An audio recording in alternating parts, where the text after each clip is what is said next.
Hi, I'm Andrew Patterson from interest.co.nz, and with me today, Paul Van Tol, from Chief Executive at Phitek Systems. Paul, welcome to interest.co. You're welcome. Thank you very much.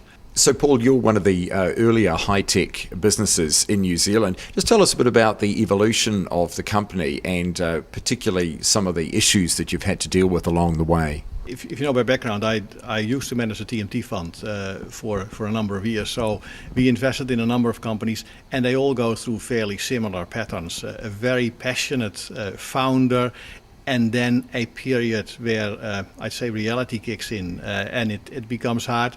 But a lot of companies get through that and become successful over time. It just always takes a little bit longer and a little bit more money than everybody ever anticipated. And is that just because it is a cycle? There are, as you say, there's the initial passion to get going, and then there are the problem factors, and particularly when you're in a manufacturing business as well. Is that where the complications have been for you in the past?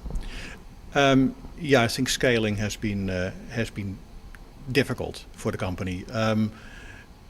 And as I said, it always takes longer than you think. So funding becomes an issue. On the one hand, investors that bought into a plan and then quite don't see that come to fruition. On the other hand, a company that often struggles to have the money and the time to find all the right talent that they really need to build a company. Obviously, headphones have in recent years become something of a fashion accessory. You walk around the streets, everybody's wearing them these days. How competitive has this space become to operate in? You want me to talk about the headphone business per se, or because I would actually like to step back for a moment and talk about Phitek's technology advantage, which I think we can all be proud of. We started out with a noise cancellation for airlines built into the seat effectively, and to then go from there into headphones was a logical extension. This as a connector in a seat doesn't look very sexy, but the Auckland company has built that out to a range of connectors that sit in seats with the latest edition, a magnetic version of this. So there is Phitek, I think. Can be proud of being a New Zealand company that has been very innovative and highly regarded in the airline industry. The headphone business was a completely separate business, which has now been separated out. And you're right, that has become a fashion item. The headphones of old look like this, and most of them are actually black. What we are now seeing is things that come in red and green or gold and have completely different shapes. So that is an exciting business to be in, but I always step back from that and say, well, the underlying technology might not look as cool, but is actually what is the cool bit about Phitek, is that it's got that excellent technology base. How does a business like yours operate in such a competitive space when you are up against some very serious electronic players around the world? By deliberately focusing on trying to be the absolute best.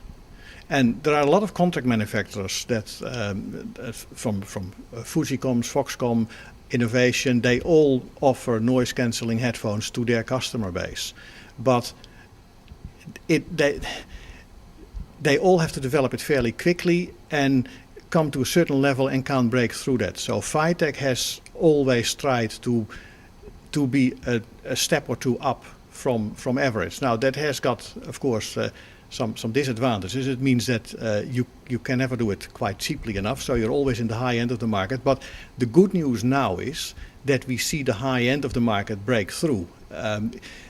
People are no longer interested in just buying a $49.99 noise cancelling headphone. They're now actually prepared to pay $250 or $299 US for a good set of headphones that, number one, look great, and number two, sound great and perform very well as well. So I think for the long term, Phitek has made that right decision of continuously focusing on on excellence. So who do you see as your competitors? Is it the likes of Bose?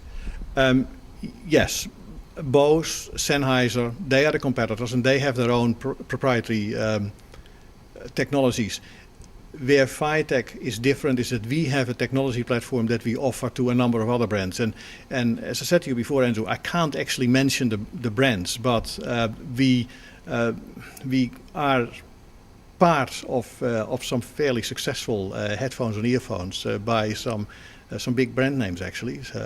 It's unfortunately I can't talk about it. So basically, you hold the technology, and then you were able to integrate that into other brands as well, and effectively it becomes like a joint operation. That magnetic technology is pretty amazing, because this is designed to stop this problem when people suddenly stand up in the flight and the pins rip out of the seat and break, and of course that creates a problem for the airline. And that's amazing that you've actually thought that through and come up with a solution.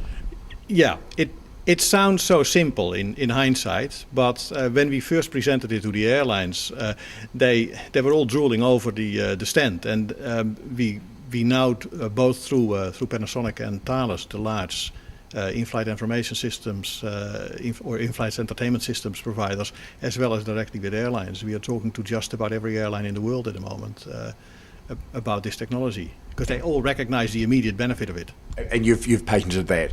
Yes. Yeah. And just give us a sense of how long it took to produce. Actually, just show it to us again, how it actually works, because I think it's really clever. So it's just a little magnetic attachment, and therefore it will come out easy enough if you do stand up quickly. It just rips off without breaking anything. I actually think that the concept development didn't take that long, but especially in the airline industry, which is very strict in regulations and quality and safety demands, to get from the initial concept that we presented last year, a little over a year ago in Hamburg, to actually have it to the point where we can manufacture it. It has taken us 12 months of hard work, actually. And when we know how many airlines there are in the world, that's could potentially be a very lucrative piece of technology. We hope so, yeah. So how do you maintain your product innovation here and keep up with the trends, particularly in markets that are obviously moving very quickly around the world?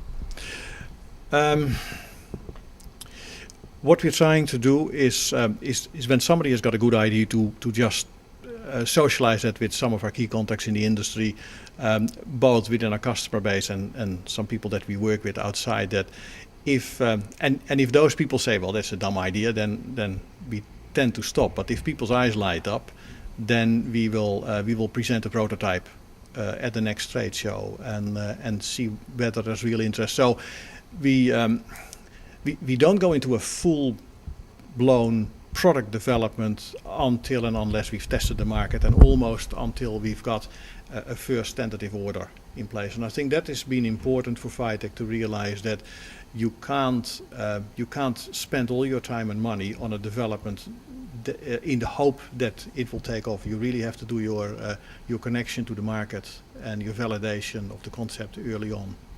And some things that we've come up with have just failed at some point along the line, and then you're just glad that you didn't invest all your time and money in it.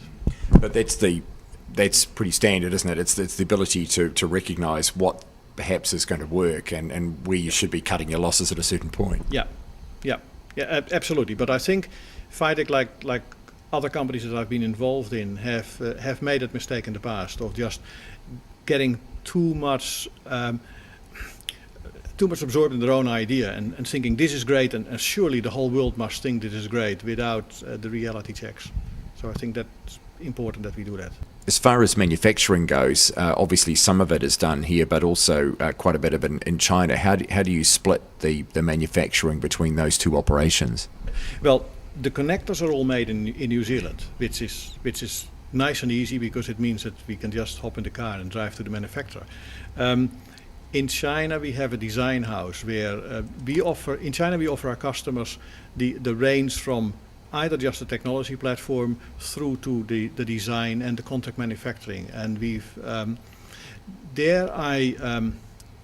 I made a choice that was that a lot of people might have thought was quite dangerous, of rather than spreading our workload around several contract manufacturers to keep them honest, we built a very close relationship with one contract manufacturer, and of course we are checking prices, but we found that for us that actually works better because quality is absolute key for us. So to have people inside the factory and work closely with their quality people and with their production line has worked well for us. So that's the same sort of approach as Apple has taken with Foxconn. Yeah, basically, yeah. So, I probably should have read the Apple book before I started this job, rather than. Yeah, obviously, the local market is tiny, and therefore the majority of what you produce is actually obviously being exported. On the headphones, we'd export 99%. Yeah, no, the New Zealand market is you're right, it's very, very small. Our customers are typically European and American-based customers, and well, whatever trickles through to New Zealand comes here, but it's not high on the agenda. I actually don't think that this one is in the market here, for example.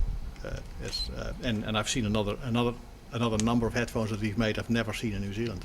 So you're a really good example of a high-tech business that is creating high-value jobs here, but your output is sent all around the world. Correct. Yeah. So, and we have actually split the business into two businesses now. So at the moment it's the Hong Kong part and the China part of the business that are growing very fast in terms of staff. But that is that part of the business where your buyers are in Europe, with often their buying offices in Hong Kong. Being in New Zealand, unfortunately, has proven to be not very practical. And because this is a very technical sale, you can't have a salesperson in Hong Kong and your technology people in New Zealand. So, unfortunately, the headphone business is slipping out of New Zealand, I'd have to say. So, what are the advantages of having it? I mean, is this creativity thing that New Zealand's always famous for? Does that give you an edge? This innovation that comes out of New Zealand, has that been a useful part of the way the company has evolved? I think and I can talk almost as a non-New Zealander.